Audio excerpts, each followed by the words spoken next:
Hello, welcome to the Cosmic Outpost. This is our story focus feature. We're going to be looking at the new season of Doctor Who, and to get us started we have the pilot episode of Doctor Who, not the very first in the series, but a confusing story just called The Pilot, indicating we're going to have some sort of journey and there is going to be some sort of travel. So, what did you think, Lexi? Well, how about we do a little reenactment of what we both looked like afterwards? So I went, And I went, it wasn't too bad, but for me it was a little lacklustre, considering this might be Peter Capaldi's last season, and I love Peter Capaldi as the Doctor, he's amazing. It didn't start off with a bang for me, you know. It was just kind of, I don't know, just, another episode. It could be like any episode, in any season. There was nothing to define, this is the new season. So if we take a look at this week's story, it didn't really add up for me. It was an engine oil part from a spaceship that seemed to be practically omnipotent. In a good science fiction story, I think you need to have things that are definable. When we first met the Cybermen, we knew that Cybermen were allergic to gold. That was the thing that could stop them. Yes, if you rub gold into a Cyberman's respirator, they will die. And then this later became gold-based beams. Yes, that's right. What is this Green Lantern? Is afraid of yellow? So the Cybermen were definable. This alien oil seemed to be able to fly across the galaxy, travel in time, and it's an engine part. You know, this is like, you open a bottle of this oil, it just happens to be time-travelling oil that needs no engine parts. That's almost as fast as the TARDIS. Almost as fast as the TARDIS. So it does seem to be a bit, okay. And the way the engine oil was written, it screamed at them. So it wants to be with the companion, yet it screamed at them. Yeah. That didn't really make a lot of sense, that.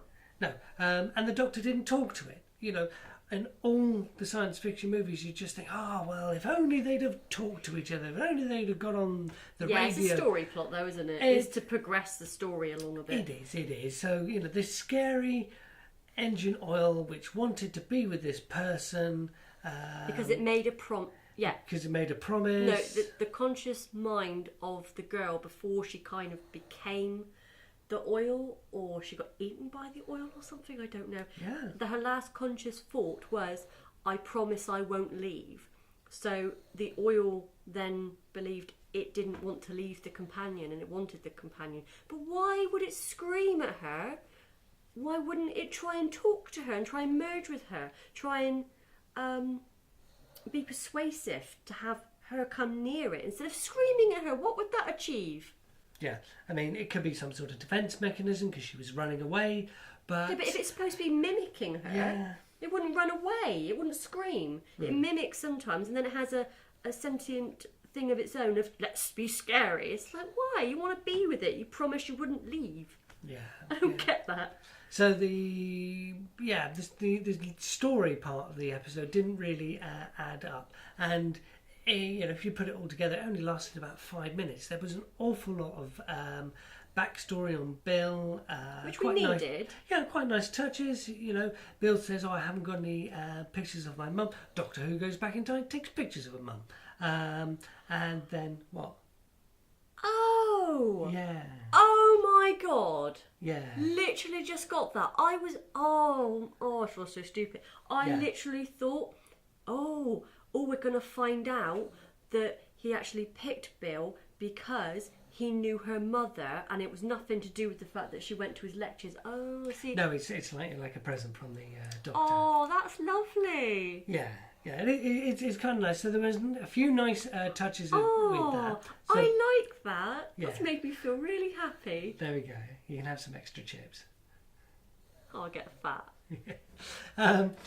So there were some nice touches in there, but as Lucy said, it didn't really take off quite well for me. They shoehorned a bit of the grand story arc in there. You know, The vault. The vault. You know, Yeah. that was quite nice. Where the Doctor says, "Oh, we've got to find out whether this engine oil is after the vault or whether it's after us." It chases after there, so the Doctor doesn't really expand on the story. No, I didn't really invest in the vault. I'm not thinking, oh, I can't wait to see in the next episode what's behind the vault, what's in the vault, what's the Doctor doing with the vault. Why is it in a university, like she pointed out? It's a kind of like where a load of curious people are learning. They want to know things about the universe.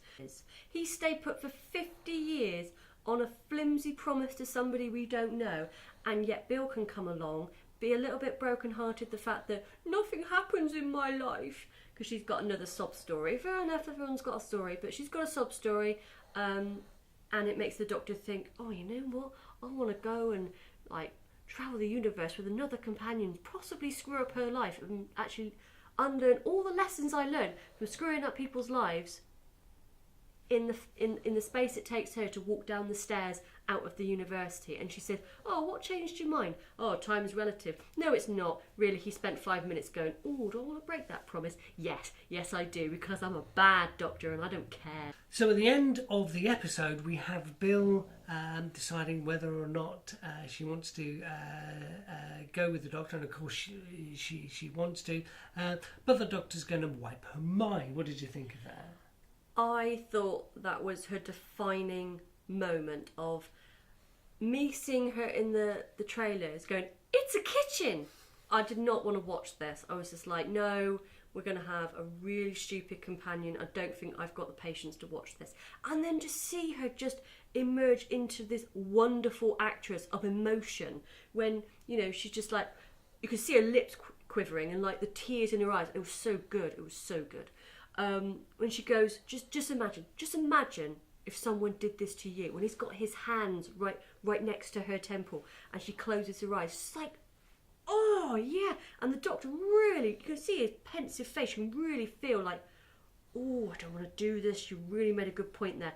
That was perfect. Like literally, that was acting at its finest for me. That is the bit I've taken away. Going, you know what?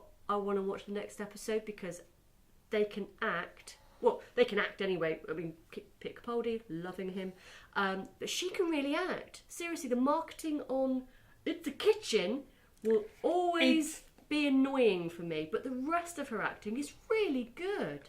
Yeah, I mean that's the soundbite for the trailer. It's a kitchen. Yeah, but it was terrible. I mean, I understand this is a show for kids, you keep saying. Mm-hmm. I don't think it's for kids. Yeah, it's a children's show. It's for adult kids. No. It is a children's show. They market it. It's just we're big kids. Mm. But yes, so thank you very much for joining us. Thank you for making it through to the end. And yeah, we hope to catch you next time on Story Focus on the Cosmic Outpost.